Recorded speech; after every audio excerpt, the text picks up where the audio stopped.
এক বাদশাহ ছিলেন প্রতাপশালী, নাম ছিলেন ইয়াজিদ বিন মুহাল্লাব, মুসলিম বাদশাহ।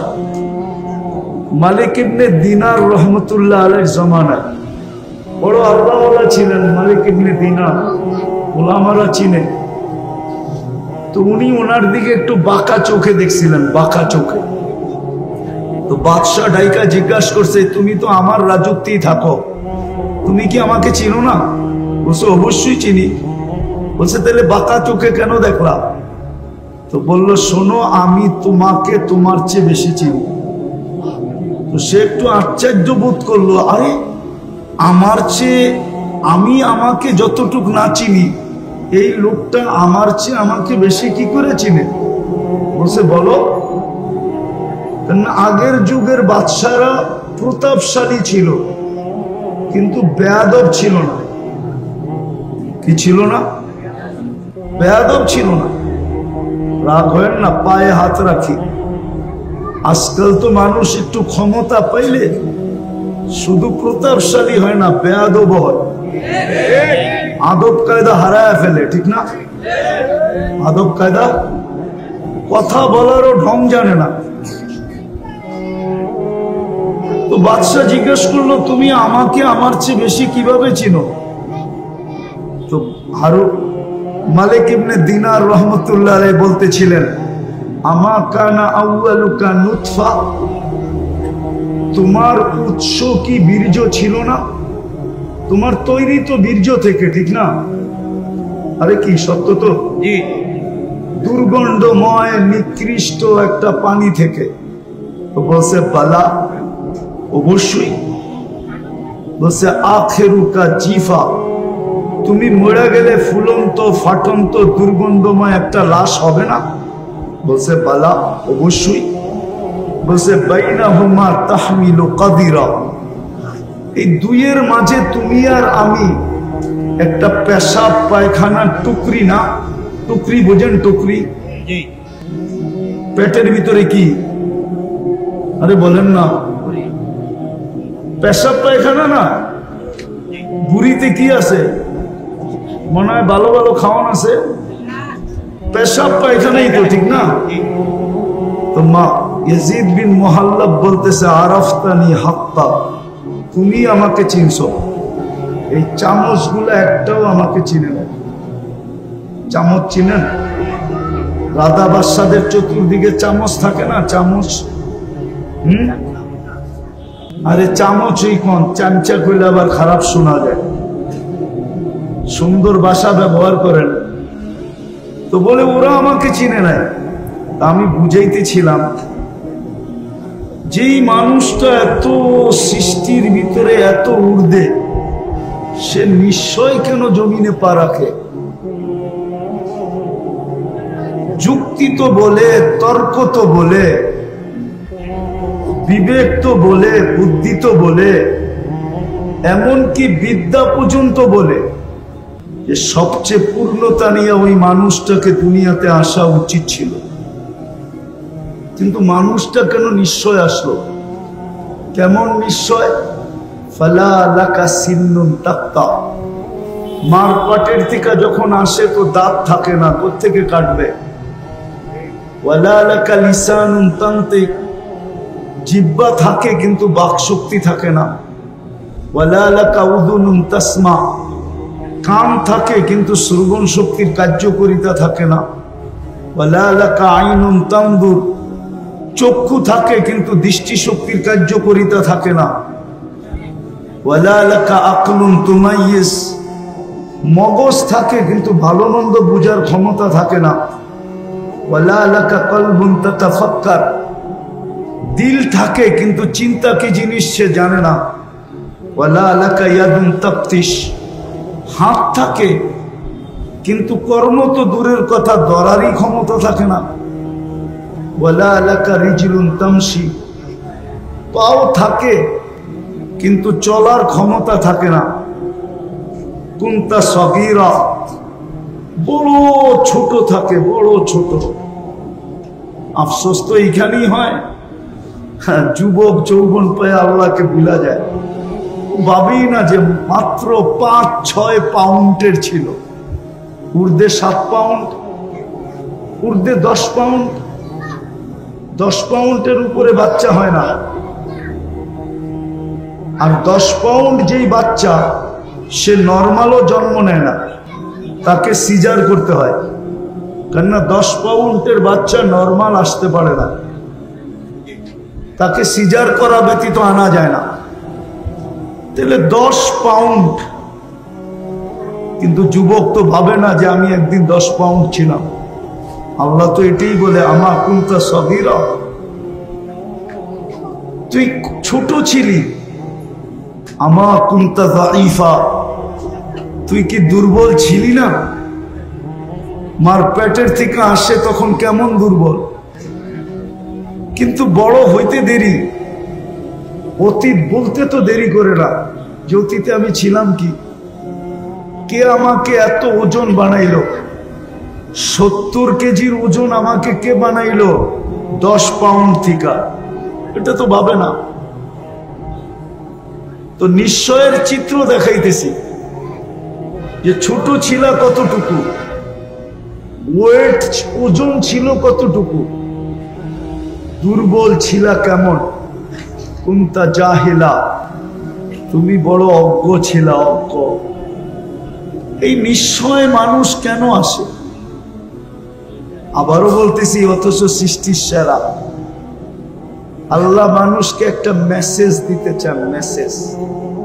এই জন্য নিশ্চয় নিয়ে আসছে। কেনটা এই মেসেজটা কোনো সৃষ্টির দরকার নাই, কোনো সৃষ্টির এই মেসেজের প্রয়োজন নাই। প্রয়োজন নাই কেন এটাও বুঝাইতেছি। কোনো সৃষ্টির ভোগ অধিকার নাই। সৃষ্টি ভোগ যদি করেও তাহলে মানুষের জন্য করে। সৃষ্টি বাঁচে যদি মানুষের জন্য বাঁচে। সৃষ্টির অস্তিত্ব মানুষের জন্য। মানুষ না হইলে এই সৃষ্টির দরকার ছিল না। সূর্যের আলো দরকার ছিল না, চাঁদের কিরণও দরকার ছিল না, নদী প্রবাহমান হওয়াও দরকার ছিল না, সমুদ্রের তরঙ্গ মারাও দরকার ছিল না। এটা খোলার সময় এখন নাই। আর এই হইহুল্লার ভিতরে যে বুঝে আসবে এমনও না, যদি খুলিও তাইলে বুঝে আসবে না। এটার জন্য খুব নির্জনতা চাই, খুব ধ্যান চাই, তাইলে হয়তো বুঝে আসতে পারে যে সব সৃষ্টি মানুষের জন্য। সব সৃষ্টি মানুষের জন্য। মানুষ না হলে কিচ্ছু হতো না, কিচ্ছু প্রয়োজনও ছিল না। তো যেটা বুঝাইতেছিলাম, মানুষ নিশ্চয় আসে কেন? শুধু একটা মেসেজ দেওয়ার জন্য। এই মেসেজটা কোনো সৃষ্টির দরকার নাই, প্রয়োজন নাই। এই জন্য সব সৃষ্টিকে আল্লাহ পূর্ণতা দিয়ে অস্তিত্ব দেন। শুধু ওই মেসেজটা বোঝার জন্য মানুষকে নিশ্চয় অস্তিত্ব দেন, নিশ্চয়। শুধু একটা মেসেজ বোঝানোর জন্য। আর মেসেজটা এই জন্য বুঝাইতেছিলাম, কোন সৃষ্টির ওই মেসেজের প্রয়োজন নাই। কেননা ভোগ অধিকার নাই। কোন সৃষ্টির জীবনের ফলাফল নাই, প্রতিদান যাকে বলে, প্রতিদান নাই। কোন সৃষ্টি প্রতিদান পাবে না। এমনকি ফেরেশতা পর্যন্ত প্রতিদান পাবে না। কোন সৃষ্টি জান্নাত জাহান্নামে যাবে না। শুধু একমাত্র মানুষই জান্নাতে যাবে, জাহান্নামে যাবে। উকুদুহান নাস ওয়াল হিজারা, কুরআন বলে শুধু মানুষ জাহান্নামের ইন্ধন হবে। এই জন্যই মানুষটাকে মেসেজ দেওয়ার প্রয়োজন ছিল। এই জন্য আল্লাহ নিশ্চয় অস্তিত্ব দিয়েছেন। যদিও মানুষ ভাবে না, এটাও মানুষেরই স্বভাব। এটাই মানুষের স্বভাব। জিতার আগে একরকম, জিতা গেলে আরেক রকম। জিতার আগে পাও ধরতে পারে, আবার জিতার পরে যার পাও ধরছে তারে ফুটবলের মতো লাথিও দিতে পারে। এটা মানুষের স্বভাব। কুরআন বলতেছে, কুরআন, আমি না। কুতিলাল ইনসানু মা আকফারা। নাইলে একটা কথা বোঝেন, এটা তো স্বীকার করি, হায়াত কার হাতে? আল্লাহ। মৌত আল্লাহ। সুস্থতা আল্লাহ। অসুস্থতা আল্লাহ। সর্বকিছু কার হাতে? আল্লাহ। যেই মানুষটা বলে আল্লাহ ডাকলে ও মসজিদে যায় না কি করে? আচ্ছা বলবেন মসজিদটা ছোট, এত মানুষের সংকুলন হবে না, বলুক এই কাউন্টারে জামাতে দাঁড়ায় কিনা, নামাজ পড়ে কিনা, অথবা এই রোডে দাঁড়ায় কিনা, বলেন কয় পার্সেন্ট মানুষ নামাজ পড়ে? তাহলে বোঝা গেল মানুষের মতো অকৃতজ্ঞ কোনো প্রাণী নাই। বিশ্বাস করে যে মৌত আল্লাহর হাতে, মৌত হায়াত আল্লাহ। নাইলে প্রবাদ বাক্য কেন আসলো, রাখে আল্লাহ মারে কে? কিন্তু মিডিয়ালারও লেখে মাঝে মাঝে যে রাখে আল্লাহ মারে কে, মারে আল্লাহ রাখে কে। বিশ্বাস তো করে, কিন্তু আল্লাহ ডাকলো, কে ডাকলো? আল্লাহ। আজান কার ডাক? আল্লাহ। আল্লাহ ডাকলো। ও বিশ্বাস করে আমার হায়াত আল্লাহর কাছে, হাতে, মৌত আল্লাহর হাতে, আমার কর্ম আল্লাহর হাতে, আমার সুস্থতা আল্লাহর হাতে, আমার এভরিথিং আল্লাহর হাতে। বুঝলাম নাস্তিক যারা ওরা মানে না, কিন্তু আমরা তো নাস্তিক না। নাস্তিক না, আল্লাহকে মানি না, স্বীকার করি না। অবশ্যই। তাহলে আমরা কেন ডাকে আসি না? আমাকে যুক্তি দিয়া বুঝান, ও কেন আসে না? তাহলে বুঝা গেল আল্লাহর কথা সত্য। মানুষ তোর চেয়ে অকৃতজ্ঞ কেউ নাই, মানুষ সবচেয়ে অকৃতজ্ঞ। কুতিলাল ইনসানু মা আকফারা। অকৃতজ্ঞতা মানুষকে খায়া ফেললো। এই জন্য আল্লাহকে ডেলি ধ্বনি দিতে হয়, ধ্বনি। কোরআনের মাধ্যমে আল্লাহ প্রত্যেকের কানে ধ্বনি দেন, আওয়াজ দেন। মা গররাকা বিরাব্বিকাল কারীম। দয়ালু আল্লাহর থেকে তোকে বিমুখ করলো কে? এত দয়ালু আল্লাহ। চলেন দয়ার একটা দৃষ্টান্ত দেখাই, দয়ার একটা দৃষ্টান্ত দেখাই। এক কোম্পানি নিয়ে আসেন এখান থেকে আমাকে, যে কোনো প্রতিবন্ধীকে চাকরিতে রাখছে। অনেকগুলা কোম্পানি, ওই মাথা থেকে এই মাথা পর্যন্ত পরিবহনের, ঠিক না? জি। একটা কোম্পানি নিয়ে আসেন, সে একজন প্রতিবন্ধীকে কর্মচারী হিসাবে রাখছে, মাসের শেষে তাকে একটা বেতন দেয়। এই মনে করা যে সে প্রতিবন্ধী, কি করে খাবে? আল্লাহ আমাকে অর্থ দিছে, আমি একজন প্রতিবন্ধীকে কর্মচারী হিসাবে রাখলাম। ও বলতেছে একজন রাখছে। একজন প্রতিবন্ধী বাংলাদেশে? হ্যাঁ, যদি প্রতিবন্ধীকেই এরকম বিত্তশালীরা, মার্কেট মালিক, দোকান মালিক, পরিবহন মালিক, মেল ফ্যাক্টরিওয়ালারা রাখতো, তাহলে বাংলাদেশে আর প্রতিবন্ধী আলাদেরকে কি অটো চালাইতে হইতো না, অটো চালাইতে হইতো না, ঠিক না? হ্যাঁ, আর প্রতিবন্ধীদের সুবাদে ভালো লোক অটো নিয়ে নামতো না, ঠিক না? অটো তো আগের থেকেই নাই, পরে নামবে কোথেকে? আর ঘুরতে ঘুরতে আজকে আন্দোলন পর্যন্ত গড়াইতে হইতো না। কিন্তু প্রতিবন্ধীকে তো কেউ চাকরিতে রাখে না, গেলেই প্রথম ধাক্কা দেয়, তুই প্রতিবন্ধী। তো যেটা বুঝাইতেছিলাম, বুঝাইতে যে আল্লাহর মতো দয়ালু,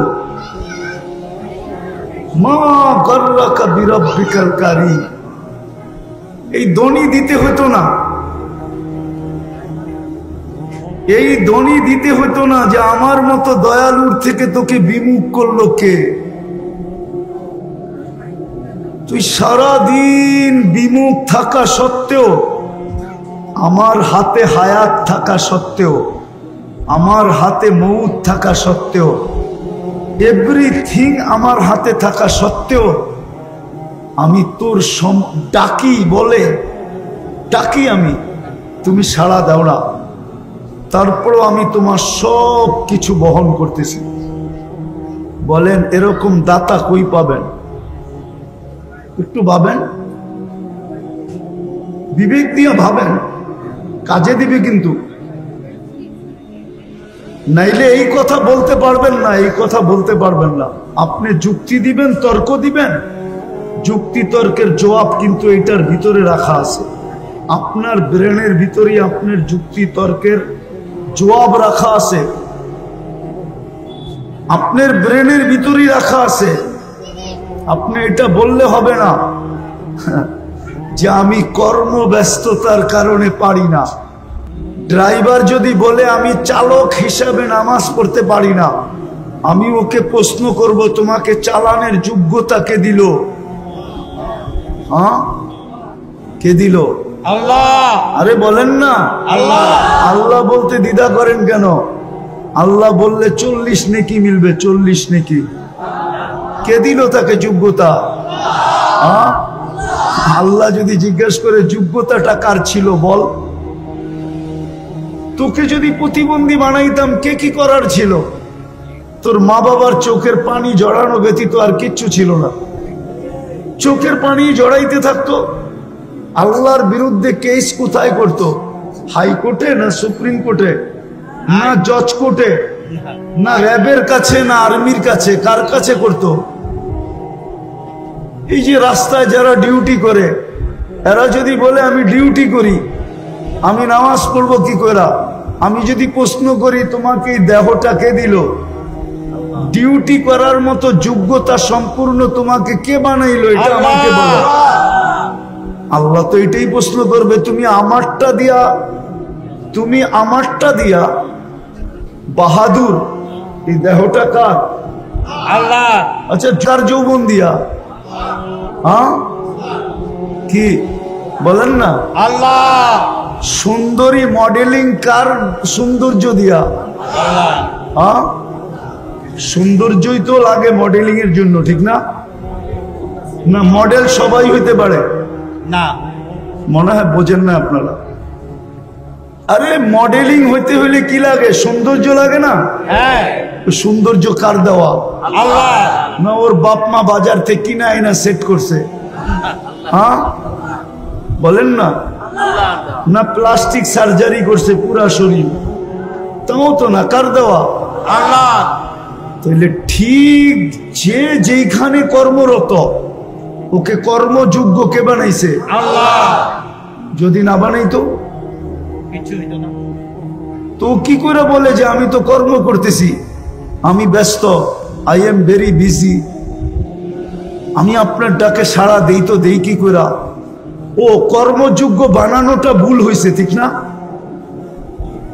এটাই মনে হয়। নাহলে ও সাড়া দেয় না কেন? রোডওয়ালা যদি রোডেই নামাজের জন্য দাঁড়াইতো তাহলে হয়তো রোড থাইমা যেত, নামাজের পরে আবার খুলে যেত, ঠিক না? কত আন্দোলনেই তো রোড সারাদিন থামা থাকে, ঠিক না? আপনাদের ফ্লাইওভার কি মাঝে মাঝে থামে না? হ্যাঁ, লম্বা জাম হয় না? না হয় না? না, এটা 24 ঘন্টা চলতে থাকে। মাঝে মাঝে তো আমরাও 2-1 ঘন্টা কাটায় দিই ফ্লাইওভারের উপরে। 10 মিনিটের জন্য যদি থেমা যেত। কিন্তু কবেলে সবাই যেন বুঝাইতে চাইতেছে তুমি আমাকে যোগ্যতা সম্পূর্ণ বানানো, এটা তোমার ভুল।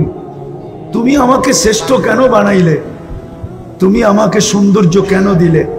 তুমি আমাকে কর্মযোগ্য কেন বানাইলে? যুবকও যেন বুঝাইতে চায় আমি আকর্ষণের পাত্র কেন বানাইলাম? আমাকে তৃতীয় লিঙ্গ বানাইতা তাই ভালো ছিল, মানুষ দেখতো আর খালি হাততালি দিত। অন্য ভাষায় বুঝাইলাম, এটাই মনে হয় ভুল হয়ে গেছে। বিদায় আসেন শেষ জায়গায় চলে আসছে। সমগ্র সৃষ্টি তৈরি হলো হুকুম দিয়া, 2টা অক্ষর দিয়া, একটা কাফ একটা নুন। আর মানুষ তৈরি হলো কুদরতি হাত দিয়া। তো যেটা হুকুম দিয়া তৈরি হলো সেটা তো সর্বদিকে পূর্ণতা নিয়ে আসলো। চোখের দেখা বলতেছি, মুরগির বাচ্চা ডিমের থেকে বাহির হইতে দেরি, হাঁটতে দেরি করে না। গরুর বাচ্চা মার পেট থেকে আসতে দেরি, 2-4 ঘন্টা পরে দৌড়াইতে দেরি করে না, ঠিক না? কিন্তু এটা তো হুকুমের তৈরি, আমি তো কুদরতি হাতের তৈরি। আমি কেন নিশ্চয় আসলাম? নিশ্চয়তার চিত্রটাও দেখাবো। প্রথমত আমি শ্রেষ্ঠত্ব নিয়ে আসলাম, তারপরও নিশ্চয় কেন আসলাম?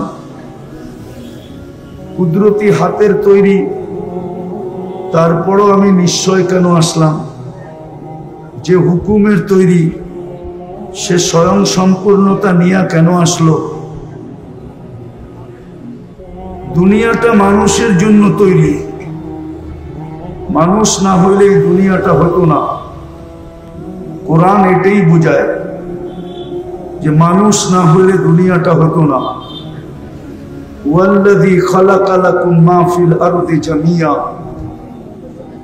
সবকিছু যখন আমার জন্য তৈরি, আমি নিশ্চয় কেন আসলাম? সবকিছু যখন আমাকে দিলেন, ওয়াল্লাযী আদ-দুনিয়া খলিকনা লাকুম, দুনিয়া আমার জন্য তৈরি। ওয়াল্লাযী খালাকা লাকুম মা ফিল আরদি জামিয়া, সবকিছুর আধিপত্য আমার হাতে উঠাইয়া দিলেন, তারপরও আমি কেন নিশ্চয় আসলাম? বাবার বিষয়, কিন্তু চিন্তা করার বিষয়। আর চিন্তা ক্ষমতা যদি না দিতেন তাহলে বুঝতাম যে চিন্তা ক্ষমতা দেন নাই। মানুষকে যে চিন্তা ক্ষমতা দিছেন, সৃষ্টির ভিতরে কাউকে এই চিন্তা ক্ষমতা দেন নাই। কেউ বলতে পারবে না যে মানুষের চেয়ে বেশি চিন্তা ক্ষমতা কোনো সৃষ্টিকে দিছেন, বা কোনো সৃষ্টি সম্বন্ধে মানুষের জানা আছে যে মানুষের চেয়ে বেশি চিন্তা ক্ষমতা রাখে। যদিও কেউ প্রশ্ন করবে যে মাঝে মাঝে তো ডগ স্কোয়াড দেখা যায়, ডগ স্কোয়াড, কুকুর দেখা যায় না? কুকুর আমাদের প্রশাসনিক লোকের কাছে কুকুর দেখা যায়, ঠিক না? আপনি বলবেন কুকুর তো মানুষের চেয়ে বেশি পারদর্শী, ঠিক না? হ্যাঁ, হবে না কেন? ওর নাকের ভিতরে 25 লক্ষ সেল, আর আমার নাকের ভিতরে 5 লক্ষ সেল, 5 গুণ বেশি, ঠিক না? তো গ্রাণ ক্ষমতা তো ওরই বেশি, ঠিক না? এই 25 লক্ষ যদি আপনার নাকে দিত, তাইলে সাইদাবাদে 10 মিনিট আপনি দাঁড়ায় থাকতে পারতেন না। দুর্গন্ধ আপনার মাথার ভিতরে এতটুকু ঢুকতো যে আপনি পাগল হইয়া সাইদাবাদ ছেড়া দিয়া চলে যেতেন, ব্যবসা আর করতে হইতো না। মনে হয় বুঝাইতে পারি না? না, বোঝেন নাই। ওর নাকে 25 লক্ষ সেল, মানুষের নাকে মাত্র 5 লক্ষ সেল। বিদায় গন্ধ গ্রাণ শোনার ক্ষমতা ওর বেশি। এই জন্য গ্রাণ দিয়া ও কোনটার ভিতরে মাদক আছে কোনটার ভিতরে নাই এটা ও বুঝতে পারে, মানুষ বুঝতে পারে না। ও একদিক দিয়েই পারদর্শী, শুধু গ্রাণ শোনার দিক দিয়েই পারদর্শী, আর মানুষ সর্বদিকে পারদর্শী। বিদায় কেউ যদি ভাবে যে কুকুর মানুষের চেয়ে উত্তম, তাহলে এই ধারণাটা ভুল হবে। মানুষ সর্বমুখী পারদর্শী। কি সর্বমুখী পারদর্শী? আচ্ছা, ওরে যে ট্রেনিং দিয়া ট্রেনিং প্রাপ্ত বানাইলো, এটা কি কুকুরে বানাইলো না মানুষে বানাইলো? মনে হয় বুঝাইতে পারি না। তাহলে ওর ওস্তাদ কে? মানুষ। তাহলে মানুষই তো শ্রেষ্ঠ, ঠিক না? মানুষ শ্রেষ্ঠ হওয়া সত্ত্বেও নিশ্চয় আসে কেন? আমি তো 4-5টা দেখাইলাম, ইচ্ছা করলে ফজর পর্যন্ত দেখানো যায়, কিন্তু এতগুলা মনে থাকবে না। আজকাল আমাদের ব্রেন সব চলে গেছে প্রযুক্তিতে, আমাদের ব্রেন আমাদের কাছে নাই। এই জন্য এখানে পাওয়া যাবে কলেজের ছেলে, একে পাওয়া যাবে শিক্ষিত। যদি একটা সহজ ঘরের নামটা বলতে বলি তাহলে বলতে পারবে না, এটা আমার বিশ্বাস। বলুক 13 নামটা, বলুক 13 নামটা পারবে না।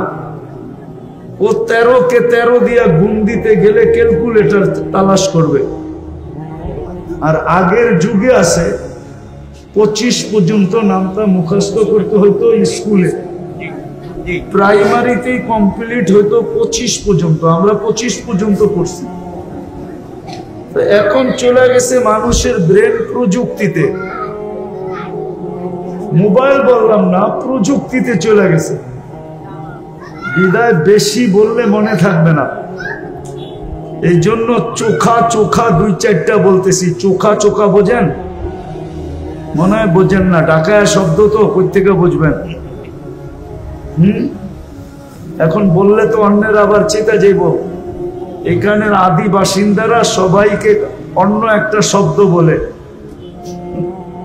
ওই শব্দটা বললামই না, এই জন্য 2-4টা বললাম আর কি। যে মানুষ সৃষ্টির সেরা, সে নিশ্চয় জমিনে পা রাখে কেন? অথচ যুক্তি তর্ক বলে গাভীর বাচ্চাটা দুনিয়াতে আসতে দেরি, 2 ঘন্টা পরে দৌড়াইতে দেরি করে না। মুরগির বাচ্চাটা ডিমের থেকে বাহির হইতে দেরি, সাথে সাথে হাঁটতে দেরি করে না। কিন্তু মানুষের বাচ্চাটা কেন নিশ্চয়? সে তো সৃষ্টির সেরা, কুদরতি হাতের তৈরি।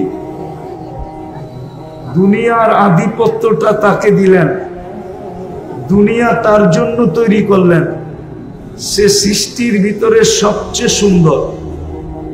সৃষ্টির ভিতরে গঠনের দিক দিয়ে মানুষের তুলনা হয় না। মানুষের চেয়ে গঠনে সুন্দর কোনো সৃষ্টি নাই। কেউ যদি বলে পরী, এটা আমি মানি না, কেননা পরী কেউ দেখছে নাকি? আসল রূপে কেউ পরীকে আজ পর্যন্ত দেখে নাই। শুধু একটা ভুয়া প্রবাদ বাক্য পরীর মতো সুন্দর। আচ্ছা, যুক্তিতে বলেন পরী যদি সুন্দর হইতো তাইলে কাইলা ছেড়ারে কেন ধরলো? ও তো ওর চেয়ে সুন্দর ছেলেকে ধরা উচিত ছিল, যুবরাজকে, ঠিক না? ও কাইলা ছেড়ারে কেন ধরলো? আমারে যুক্তি দিয়া বুঝান। মানুষ তো প্রমোশন চায়, ডিমোশন চায় না, ঠিক না? এই কাউন্টারওয়ালারা চায় সমস্ত বাসের টিকিট আমি একা বেচবো, আর কেউ যেন না বেচে, ঠিক না? চাই সেটা 24 ঘন্টা লাগো, পুরা ব্যবসা আমার কাছে আসো। পরী যদি সুন্দরী হইতো তাহলে কাইলা ছেড়ারে কেন ধরলো? বোঝা গেল পরী মানুষের চেয়ে সুন্দর না। পরীর গঠন মানুষের চেয়ে সুন্দর না, এমনকি ফেরেশতার গঠনও মানুষের চেয়ে সুন্দর না। আচ্ছা, যুক্তিতে বলেন ফেরেশতার গঠন যদি মানুষের চেয়ে সুন্দর হইতো, তা ফেরেশতা মানুষ দেখা এই কথা কেন বলল? আল্লাহ যখন আদম আলাইহিস সালামকে তৈরি করে রাখলেন, তো ফেরেশতারা দেখতেন আর বলতেন খালকুন জাদীদ, নতুন সৃষ্টি। কেন এর আগে মানুষ দেখেন নাই? দ্বিতীয় বলতেন খালকুন জামিল, নিজেদের দিকে তাকায় বলতেন এত সুন্দর। এই ফেরেশতারা কেন সুন্দর বলতেন? কি আফ্রিকান দেখলে আমাদের ছেলেরা পিছে পিছে হাঁটে নাকি? সাদা চামড়া দেখলেই পিছে পিছে হাঁটে, ঠিক না? ঠিক না? যুবকরা পিছে পিছে হাঁটে না সাদা চামড়া দেখলে? মনে হয় বোঝে নাই। আবার একজন আরেকজনের চোখ টিপি দেয়, ঠিক না? কি বুঝাইতে চায়? দেখছো চামড়া কিরম সাদা, ঠিক না? ঠিক। আসলে তো চামড়াটাই সাদা, ঠিক না? নাইলে আর কি আছে? আর কিছু আছে?